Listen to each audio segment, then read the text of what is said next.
Olá, eu sou Ariadne Gattolini, editora-chefe aqui do Jornal de Jundiaí.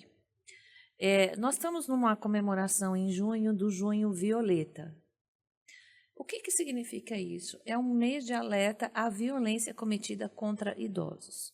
Jundiaí, ao contrário do que se apregoava, ela não é a cidade das crianças. Nós já temos 18% de população idosa. Desses 18%, nós temos cerca de 8 mil idosos vulneráveis, ou seja, estão muito próximos ou abaixo da linha de pobreza. Para a gente conversar um pouco sobre as políticas públicas, sobre essa violência que atinge idosos em qualquer classe social, eu trouxe aqui comigo a Luciane Mosca, que é gestora da Unidade de Ação Social daqui de Jundiaí. Seja bem-vinda, novamente. Novamente. Obrigada, Ariadne. Obrigada ao JJ pela nova oportunidade, né? Eu acho que já é a terceira ou quarta vez que eu venho. A gente tem muita pauta, tem muita coisa para conversar. Eu agradeço mais uma vez a oportunidade de falar e também de falar de um tema tão complexo, né? Que é a questão da violência e a questão da violência contra o idoso. Agora, veja, Lu, todas as minhas amigas, todos os meus círculos, que a gente passa, meus pais já faleceram, mas em algum momento da vida deles idosos, de todos esses que eu conheço, tentou-se uma violência contra eles. Pode ser uma violência psicológica, uma violência patrimonial, uma violência física ou negligência. Eu lembro que eu cheguei uma vez num cartório de escritura e pedi para cassarem as procurações do meu pai. E o moço falou assim para mim, o dono do cartório falou assim, olha, o que eu mais vejo é filho trazendo pai idoso para tirar as coisas deles. Então, assim, a gente não fala sobre esse assunto, é um assunto subliminar em todas as famílias. Mas a verdade é que os nossos idosos são frágeis e estão à mercê de violências cotidianas. Como é que você enxerga isso? O que chega para você lá? Bom, hoje nós temos, por exemplo, um serviço que atende o Disque 100, né, que traz aí inúmeras denúncias voltadas exatamente para múltiplas violências. E o que a gente percebe? Né? A gente tem um recorte do idoso vulnerável, que existe e tem, né, no município, mas a gente tem um recorte também dessas denúncias com os idosos que vêm de todas as famílias, de todas as classes sociais. Tem número por né? mês isso? Olha, eu posso levantar e mandar para vocês. Varia muito. Tem mês que a gente tem 10, tem mês que a gente tem 20. Então, isso depende, acho que, inclusive, do momento da vida do idoso, né? Porque a questão da negligência, e é muito triste a gente dizer isso, ela acaba sendo até planejada, né? Olha, agora ele está dando mais trabalho, então daqui a pouco eu preciso pôr o cuidador. Agora eu preciso ver a questão dos bens, né? A gente não é uma sociedade preparada para acompanhar o processo de envelhecimento da gente mesmo e dos nossos idosos. Então, o que a gente percebe é que as famílias elas vão se organizando, né, para essa chegada onde eles precisam falar sobre bens, quem que vai cuidar do idoso, né, como é que vai ser. E a gente vê que falta uma série de discussões de como, por exemplo, esse idoso vai ter mobilidade, né? Eu preciso preparar a casa para esse idoso, porque afinal de contas ele pode tomar banho, cair e quebrar uma perna, né? Você perguntou para o idoso como é que ele se sente em relação aos bens? É um debate muito difícil de fazer, né? Mas tem que fazer isso enquanto eles estão lúcidos. Exatamente, é um debate muito difícil de fazer. Então, esse processo é um processo que a gente tem que preparar e é um processo que a gente tem que aprender a fazer também. Né? Uma das maiores queixas dos nossos idosos nos serviços é de que a minha família não conversa mais comigo. Ou ela só pergunta o que vai ser das coisas que eu tenho. Precisa fazer? Precisa, mas ao mesmo tempo precisa ser uma conversa muito mediada, né? Precisa ser uma conversa com muito cuidado, porque o idoso ele não tem essa coisa de planejar futuro. Futuro para o idoso é hoje, né? Não dá para falar, olha, daqui 5 anos eu vou fazer tal coisa. Então a gente precisa tomar cuidado. Mas a gente tem uma cultura brasileira. A gente não fala sobre o luto, a gente não fala sobre a morte, e a gente não fala sobre envelhecer. É isso. Não é uma coisa cultural. É uma Porque coisa na cultural. prática, o que melhor seria você fazer? Olha, se eu tô ficando com 70 anos, eu vou lá no cartório, eu já resolvo quem fica com isso, já deixa a coisa Exatamente, é. limpa. Mas não é assim que nós somos preparados. E tem uma questão também que a gente precisa levar muito em consideração, né? Porque é óbvio, a gente precisa cuidar dos idosos, tem uma questão da violação de direitos e das múltiplas violências, mas também existem aqueles idosos que não criaram vínculo com aquela família, Sim. né? E que de repente chegou um momento que a família tem que cuidar daquele idoso. De quem não cuidou. De quem não cuidou, né? Hoje a gente também percebe que as famílias, né, ou as comunidades que violam os direitos ou que negligenciam esse idoso, também passam por esse processo de que eu não tive, não criei o espaço do vínculo, né? Não fui cuidado e agora eu tenho que cuidar. Né? Então, são múltiplas questões. Quando a gente fala do idoso, hoje é um tabu. Falar do envelhecimento é um tabu. De como é que ele vai ser, né? Como é que a família dá conta do cuidado desse idoso, se a família vai ter recurso para cuidar desse idoso, se, de repente, essa família ela vai fazer a discussão dos bens. Acho que, sobretudo, né? Se eu vou colocar esse idoso numa casa de acolhimento. Mas aí você precisa ter dinheiro, né? Precisa ter dinheiro, porque as ELPIs não são baratas, né? Até porque o cuidado de uma ELPI, ela é um cuidado complexo e amplo, né? Ela vai desde a questão da alimentação, do remédio, do banho, das atividades laborais, das atividades de convivência. Sim. Agora, Lu, o que chega para você de violência? Quais são as denúncias que chegam para você? Olha, de onde vem o que chega? Nós temos muita do Disque 100, né? Nós temos... Mas aí é física? Elas são por telefone. Não, mas é violência física? Não, a grande número de violências não são físicas. Geralmente é de negligência e maus tratos. Sempre nessa linha. Físicas chegam muito poucas, assim. Acho que 10% do que chega são físicas. Outras sempre negligência e maus tratos e abandono. Idosos que vivem sozinhos, idosos que não têm como organizar a própria vida, né? A questão dos maus tratos. Geralmente os vizinhos fazem as denúncias, ou equipamentos públicos. Hoje em dia os equipamentos públicos têm feito muito essa denúncia também no atendimento da pessoa idosa. De saúde, os postinhos, sim, eles têm feito, ainda bem que têm feito, né? Com esse olhar um pouco mais qualificado de quando o idoso está machucadinho, de quando dói mais. Né? O idoso tem muita dificuldade de falar da violência, ele tem vergonha ou muitas vezes ele quer proteger o familiar. Né? Então, a gente também precisa ter um olhar muito treinado para reconhecer essa violência e qual o tipo de violência que ele está sofrendo naquele momento. Mas o número é um número que vem crescendo, né? Principalmente pós-pandemia. A vida do idoso pós-pandemia mudou totalmente. Além das múltiplas violências, né, ele precisou reaprender a viver, já que as pessoas se falavam, por exemplo, por telefone, pela internet. Então, ele acabou perdendo muito esse processo de convivência e vínculo. Né? Tanto que muitos idosos, a gente ainda tem idosos agora, né, que entraram nessa fase mais idosa na adolescência e que a gente entende que tem um processo, principalmente psíquico ali, né, e psiquiátrico, que veio da pandemia. Ele sofreu ali, o mundo mudou. E como é que a gente dá conta disso agora? Porque quando a gente fala que o mundo mudou para a gente pós-pandemia, imagina para esse idoso. E aí a gente começa aquele grande ponto de interrogação.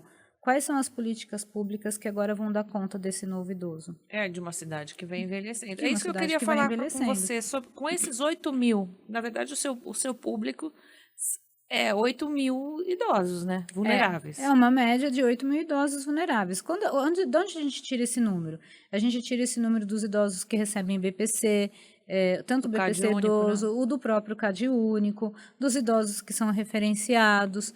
Então, isso... porque a gente está sempre em busca ativa, né? Como é uma cidade idosa, provavelmente pode ser um número que aumente aí nos próximos anos. Mas o idoso ele tem múltiplas vulnerabilidades, nem sempre é com recorte de renda. Quando é com recorte de renda, é uma questão um pouco mais difícil, porque, vejam, um idoso que recebe um salário mínimo... Tem famílias que vivem com dinheiro do idoso, exatamente, né? Recebe o salário mínimo, a família vive com o dinheiro do idoso, ele precisa comprar o remédio, às vezes ele precisa pagar o aluguel, então é muito difícil para esse idoso.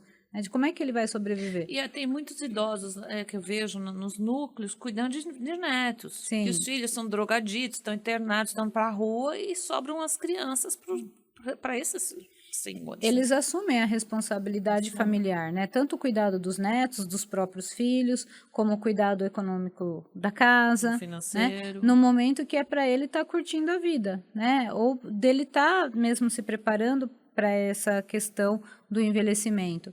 O que a gente vê, o que a gente percebe também é que para além desse cuidado que não deveria ser do idoso, o idoso ele está voltando a procurar trabalho, né? Porque ele precisa complementar a renda. Então ele foi produtivo a vida toda, aí chega nesse momento da vida ele precisa mais um pouquinho, né? Sim. E é uma tristeza, porque você vê que o mercado já é muito difícil para gente que chega aí aos 40. Mas eu acho que tá mais fácil, hoje em dia está mais fácil contratar idoso que contratar jovem. E eles estão no mercado, eles estão retornando para o mercado. Então, hoje tem até a discussão de empreender, né, nessa idade onde eles precisam descansar. Então, a gente também precisa compreender melhor esse processo de envelhecimento e todas as ações, né, que a gente precisa começar a preparar. Agora, quando chega uma denúncia para você via Disque 100, como é que vocês procedem de violência, de negligência e maus tratos? Olha, dependendo da denúncia, a gente faz um encaminhamento, né, para a rede de segurança pública. A gente encaminha também para os conselhos de direito, a gente encaminha para os órgãos que são fiscalizadores. Ministério Público também? Ministério Público também, né? Se está dentro da nossa rede, a nossa rede ela vai averiguar, conhecer o caso, entender o que está acontecendo. Então, a gente tem aí múltiplos atores onde a gente pode encaminhar a questão das denúncias. E o que é que você oferece quando você vê que realmente se comprovou a negligência e maus tratos? Olha, geralmente, o primeiro momento é entender a dinâmica da família, né? Em alguns momentos, pouquíssimos momentos, aquela questão acontece se é uma família vulnerável, porque a família não tem meios de cuidado. Isso pode acontecer, tá? Quando a gente vai lá e verifica que de fato há negligência, de fato há os maus tratos, a gente faz a denúncia e a gente automaticamente oferta uma porta de entrada da nossa rede, dentro da dinâmica que o idoso tem, né? Alguns idosos, a gente sabe que a rede acessa o Centro de Dia do Idoso, outros idosos a gente entende que existe a negligência, mas tem uma questão de convivência familiar e comunitária, que pode, por exemplo, ser encaminhado para os nossos serviços de convivência e fortalecimento de vínculo. Então, depende muito, né, da circunstância. E tem idosos que a gente precisa fazer um encaminhamento para a instituição de longa permanência, que aí é aquele idoso que passou por toda essa questão de negligência, maus tratos, um idoso que não tem vínculo familiar comunitário com ninguém, que ficou sozinho, ou que ele está dentro de um espaço de grande risco, aí a gente tem as ILPIs, que é a Instituição de Longa Permanência. E não deve ter vaga. Hoje nós temos uma média de 110 vagas, né, mas temos 100 ocupadas. Então, a gente precisa judicializar o caso, né? Esse idoso, ele vai para essa instituição de longa permanência e a gente vai fazendo a supervisão técnica. Só que é uma instituição de longa permanência. Ele só vai sair de lá quando morrer. Quando ele vier a óbito. Então, é para o resto da vida. E quando ele chega na ILPI, ele tem uma série de cuidados, é uma equipe multidisciplinar. E o que acontece? Ele vai ficar bem, né? Então, ele vai ganhar uma sobrevida. E aí, assim, a gente estima aí que ele viva por mais 4, 5 anos nessa instituição de longa permanência. Hoje a gente já tem um problema no município. A gente já não tem vaga porque não tem entidade suficiente para ofertar esse serviço. Hoje é só os vicentinos e a Nossa Senhora das Graças. Então, acaba sendo um dificultador também para o poder público buscar as vagas. Em compensação, na rede privada, você está vendo um monte de serviços sendo aberto. Sim, porque é um nicho grande de mercado, né? Principalmente numa cidade como Jundiaí. Né? É que a população está envelhecendo com qualidade. Então, há uma tendência. E tem uma questão também, né? Tem um fenômeno que as famílias estão menores, têm menos filhos. Lógico que os filhos não são garantia de acolhimento na velhice, nenhum. Mas, de fato, as famílias, ou os filhos vão viver a vida, né? E tem muito idoso que está se preparando também para estar nessa instituição de longa permanência. Então, a gente já conhece alguns casos na nossa rede, que eles vão para o centro de convivência e eles falam, eu já estou me preparando, porque eu não tenho mais ninguém mesmo, e agora eu quero ficar num lugar onde eu vou ser acolhida, onde eu vou ficar com os meus amigos, Não, é vou porque ficar tem a feliz. gente que tem filho, a gente tem sempre essa preocupação. Eu não quero dar trabalho para o meu filho. É isso. Meu filho não tem essa obrigação. Aliás, a gente tinha que deixar claro aqui que é uma obrigação legal. É uma obrigação legal. Você não cumprir isso, você está cometendo um crime. É abandono de incapaz, né? Então, assim, você precisa cuidar do seu idoso. O idoso, o Estatuto do Idoso, as nossas legislações garantem o cuidado integral desse idoso pela família. Muitas vezes você fala, vamos acolher. Eu acho que o acolhimento institucional na ILPI, seja pela prefeitura ou seja particular, ele precisa ser muito bem pensado, porque você vai tirar esse idoso do lugar onde tem todas as memórias afetivas de uma vida toda, onde ele cuidou dos filhos. Olha, eu acho que uma parte pequena, que é quando eles se sentem muito sozinhos, né? Fora do contexto familiar, enfim. Mas geralmente é uma violência, porque ali é o lugar onde tem o cheiro dele, onde tem a memória afetiva, onde tudo aconteceu. Quando ele vai para a ELPI, por melhor que seja, por mais animada que seja, falta o espaço afetivo, o vínculo né? afetivo. O vínculo afetivo. Então, e a gente mantém uma tristeza. A gente ainda mantém aquele serviço que você pode deixá-lo de manhã. Eu chamava de creche de idoso, você chama de outro nome. Centro-dia do idoso. Centro-dia, que você deixa de manhã e busca tarde. Isso. Isso está rolando? Está rolando, nós temos 2 unidades. O centro-dia do idoso, ele é para aquele idoso, né, que tem uma baixa mobilidade, então ele chega de manhã, nós vamos cuidar dele durante o dia com uma série de atividades laborais, nós vamos ter cuidado de saúde, lógico, né, que os cuidados de saúde são cuidados sem alta complexidade. Nós vamos ter também atividades ali de convivência para esse idoso. E aí ele fica conosco o dia todo. É como se fosse uma creche. Você chama de creche. A gente chama de centro-dia do idoso. E eles gostam, né? Sim. Porque eles têm convivência, inclusive, com outros idosos. Imagina uma família que a mulher sai para trabalhar de manhã, ele tem companhia e tem observação, né? Uma supervisão.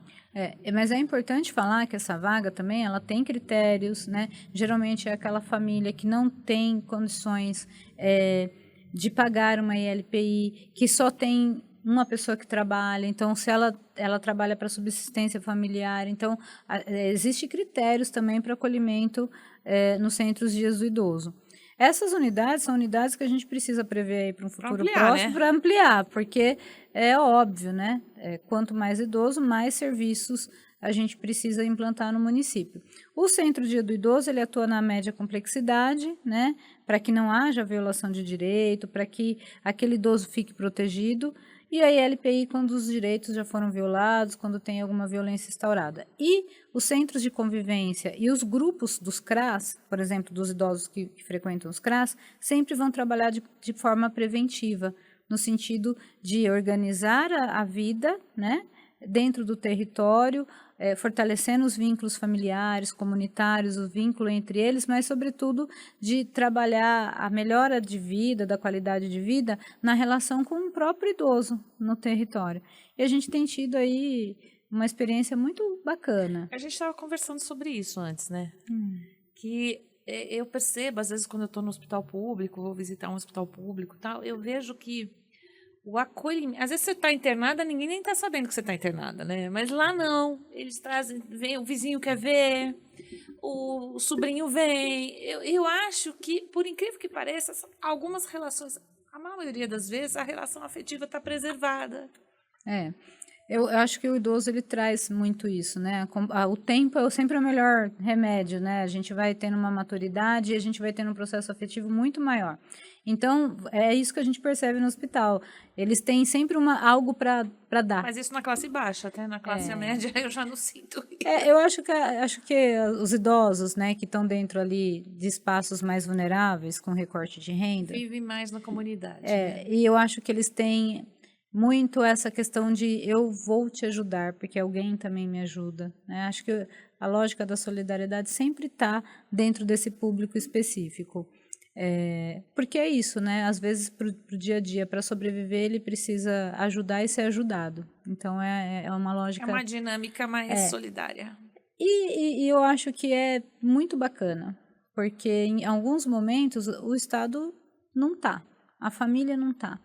Então, se eu tenho a relação comunitária, eu também estou protegido. Sim. E é isso que acontece nos hospitais. Você pode ver que você vai numa pracinha, sempre tem um idoso que puxa uma conversinha, pergunta se está tudo bem. Sim. Eles têm essa sensibilidade. Olhar para o nosso idoso com carinho, eu acho que faz muito sentido no ser humano e na cidade que a gente quer ser, né? O que tipo vai de cidade ser que a a cidade gente do é. idoso, né? Não vai Eu acho ser. que daqui a pouco, acho que Uns Jundiaí 15 já anos. acho que Eu Jundiaí já Já né? tem mais idoso que criança. Acho que daqui a pouco a gente vai ser campeão em longevidade. E tem uma coisa fantástica aqui em Jundiaí, que outro dia eu trouxe uma senhora, nós temos 3 mil idosos nas atividades esportivas. É fantástico o trabalho que se faz. Muito bacana. Com E eles adoram. esporte idoso. Agora veja, quando chega para você, no Disque 100, uma denúncia de negligência e maus tratos que não é sua população, não é vulnerabilidade social, como é que você faz? A gente procede da mesma forma, né? A gente averigua, encaminha para os órgãos competentes, porque independente de estar vulnerável com a questão do recorte da renda, ainda assim o idoso está vulnerável, ainda assim, né, a denúncia procedendo, ela é crime. Então, a gente articula toda a nossa rede. Em alguns momentos, a gente faz questão também de elucidar a família, É crime, né? Eu acho incrível as pessoas acharem. Do cuidado, né? De que abandono afetivo é crime, violência patrimonial é crime, violência psicológica e abandonar idoso é crime. Muitas vezes os filhos falam assim, mas eles dão muito trabalho. E a gente fala, mas você também já deu trabalho em algum momento da vida, né? Então, sempre o movimento da gente, quanto a equipe técnica, é elucidar a família, falar, olha...